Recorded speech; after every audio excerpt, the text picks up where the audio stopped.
अल्हम्दुलिल्लाह, यकीन है कि आप बर्दाश्त करने के लिए तैयार नहीं है। सबसे पहले एमआईएम का चिराग आप लोगों ने जलाया है। मैं आपको खुशखबरी दे दूं कि एमआईएम का चिराग आपने जलाया है और उसकी रोशनी जो कल आपके यहाँ थी, आज उसकी रोशनी चंपारण जा चुकी है, उसकी रोशनी गया जा चुकी है, उसकी रोशनी भागलपुर जा चुकी है। और आज टिकट के लिए लोग दरवाजा खटखटाते थे। पटने में जाकर बड़े बड़े राजनेताओं का आप कभी कभी चूरी पट्टी के संग जाते होंगे तो आपको खुशी होगी कि चंपारण और गया से किशनगंज की सरजमीन पर एक अदद एमआईएम के टिकट के लिए लोग खुशामद करने लगे। ये आपकी ताकत है, ये आपकी ताकत है। आपको मैं खबर दे दूं, यही आसाम है। आसाम में 35% मुस्लिम आबादी है और वहां पर हमेशा मुसलमानों ने वोट दिया। किसको दिया? कांग्रेस को वोट दिया। जमीयतुल उलमा के बड़े लीडर जिसका नाम है वहां बदरुद्दीन अजमल, उसने हमेशा कांग्रेस को वोट दिलाने का काम किया। और लेकिन वहां हुआ ऐसा कि कांग्रेस ने जब मुसलमानों का हक अदा नहीं किया, एनपीआर एनआरसी उसी इलाके में पहले लागू किया, तो बदरुद्दीन अजमल ने कहा कि नहीं, सर से ऊपर पानी हो गया, आप अपनी पार्टी बनाएंगे। जब अपनी पार्टी बनाया तो तरुण गोगोई कांग्रेस का वहां पर जो मुख्यमंत्री है उसने कहा को बर्दाश्त कर सकते हैं, बदरुद्दीन अजमल को बर्दाश्त नहीं कर सकते। कहा बदरुद्दीन अजमल से समझौता कर लो। कहा कि कौन होता है बदरुद्दीन अजमल, में से पहचानता भी नहीं हूं।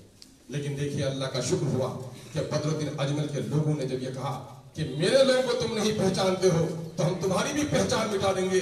जब 10-12 उसका एमएलए चुन दिया और 2-2 एमपी चुन दिया, तो वो कांग्रेस जो कभी बदरुद्दीन अजमल को पहचानती नहीं थी, आज नाक रगड़ कर उसके दरवाजे पर आके कह रही है कि तुम मेरा साथ नहीं दोगे तो मैं मुख्यमंत्री नहीं बन पाऊंगा। बदरुद्दीन साहब मेरा साथ दो। लोगों, मैं भी आपको खुशखबरी दे रहा हूं, बिहार में जो सियासी तब्दीली आ रही है, अल्हम्दुलिल्लाह वो दिन दूर नहीं है।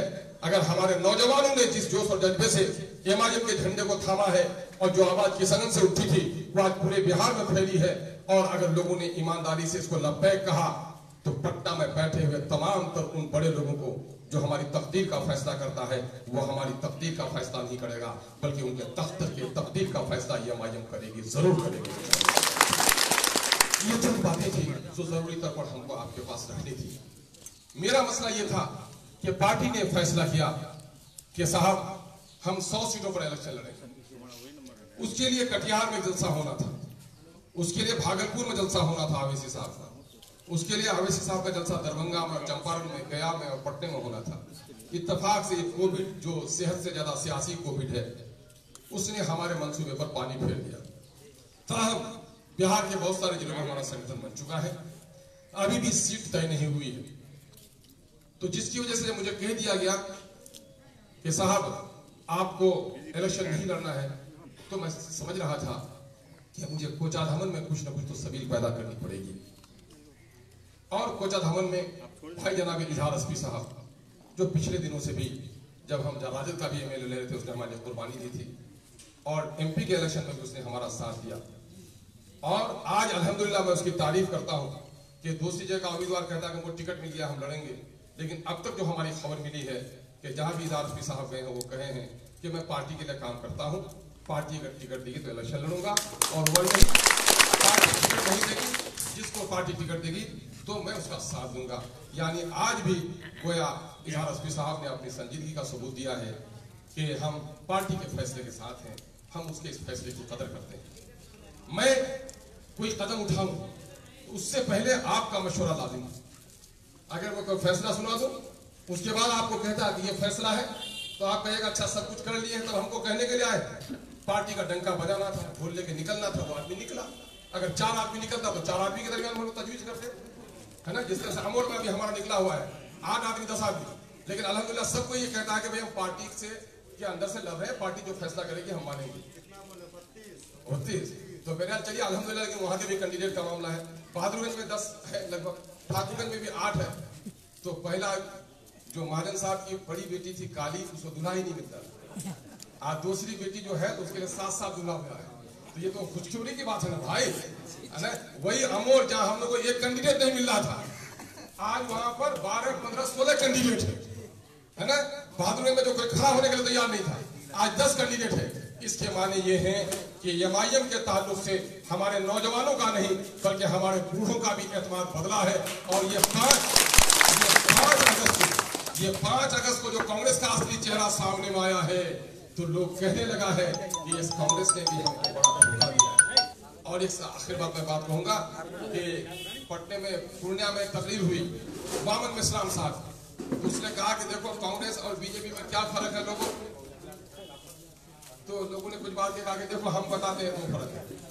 मुर्गा काटते हो ना तो मुर्गा को दो तरह जमा करता है, एक तरह जमा करता है हिंदू भाई लोग झटका कर देता है, और एक तरफ बिस्मिल्लाह पढ़ने वाला उसको चाकू से धीरे धीरे हलाल करता है।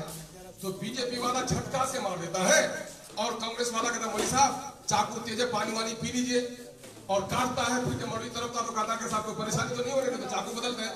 हलाल ये भी करता है, यही फर्क है। अगर गुजरात का दंगा उसने किया तो भागलपुर में 1200 नौजवानों को कब्र में दफना कर उसके सीने पे गोभी करने का काम ये कांग्रेस ने किया।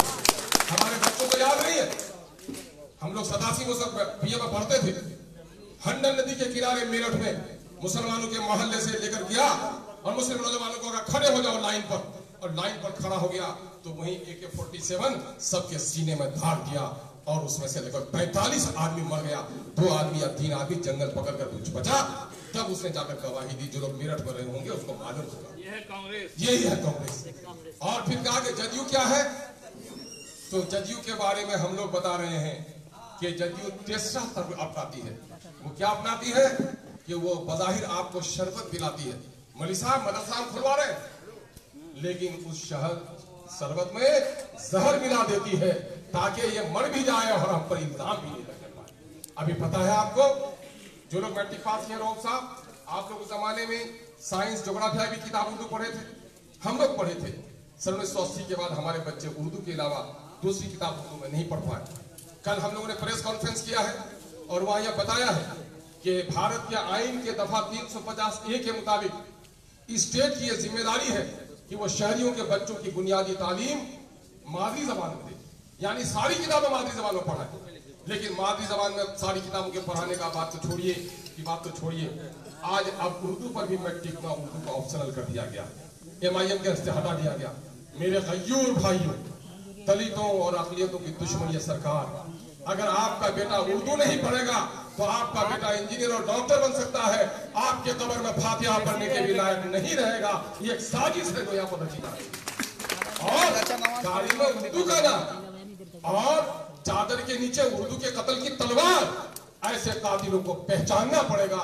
वक्त आ गया है कि ऐसे लोगों के लिए उठ खड़े हो। अब हम ये चाहते हैं कि आप लोगों का मशवरा आना चाहिए। हर चंद के मैंने इशारा दिया है, लेकिन किसी की उम्मीदवारी का ऐलान अभी नहीं किया जा सकता। उम्मीदवारी के ऐलान के लिए डिसिप्लिन है कि यहाँ की रिपोर्ट हम हैदराबाद भेजेंगे और ऐलान हैदराबाद की तरफ से होगा। आज हम लोग इस मशवरे पर हैं कि 2015 में हमारी हार थी, उस वक्त महागठबंधन एक साथ था। आज महागठबंधन अलग है जदयू से, गठबंधन का भी उम्मीदवार होगा और जदयू का भी उम्मीदवार होगा, RSS यानी बीजेपी का उम्मीदवार होगा। ये कान खोलकर सुन लीजिए कि जदयू और बीजेपी अलग अलग नहीं है, जदयू और बीजेपी अलग अलग नहीं है। अगर कोई ये कहे कि नहीं ये शराब की बोतल में तो एक तस्वीर लगी हुई है, इस शराब की बोतल में कलमा लिखा हुआ है तो हम इसको पी लेंगे, तो ऐसा नहीं है। वजू करके पिए, मुसल्ले में पिए, मस्जिद में जाके पिए, शराब हराम है, उसको कोई हलाल नहीं कर सकता।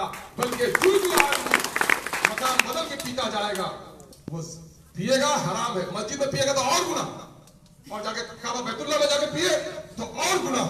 यानी कि अगर जदयू का मामला आ जाता है इस मामले में तो समझ लो कि मुनाफिकत है। हिंदुस्तान की सियासत का मुनाफिक आजम, उसका नाम नीतीश कुमार है, और मुनाफिक आजम के जो बच्चे हैं वो बच्चे भी मुनाफिकत की सियासत कर रहे हैं। इससे होशियार होना हमारी और आपकी जिम्मेदारी है। हम चाहेंगे कि 24 पंचायत में, मुझे कल मैं खबर मिली सवेरे में, रात को मैं 12 बजे तक मीटिंग में रहा, मैं चाहते भी खबर नहीं कर सका। चंद हमारे जिम्मेदार साथी थे, हमारे अध्यक्ष पार्टी के भाई राहत साहब थे, पुराने अध्यक्ष भाई शोएब साहब थे, बिशनपुर से, हल्दी घोड़ा से, भगाल से कुछ जिम्मेदार नौजवान हमारे थे, जिसको जिम्मेदारी दी गई थी कि सब लोग को खबर।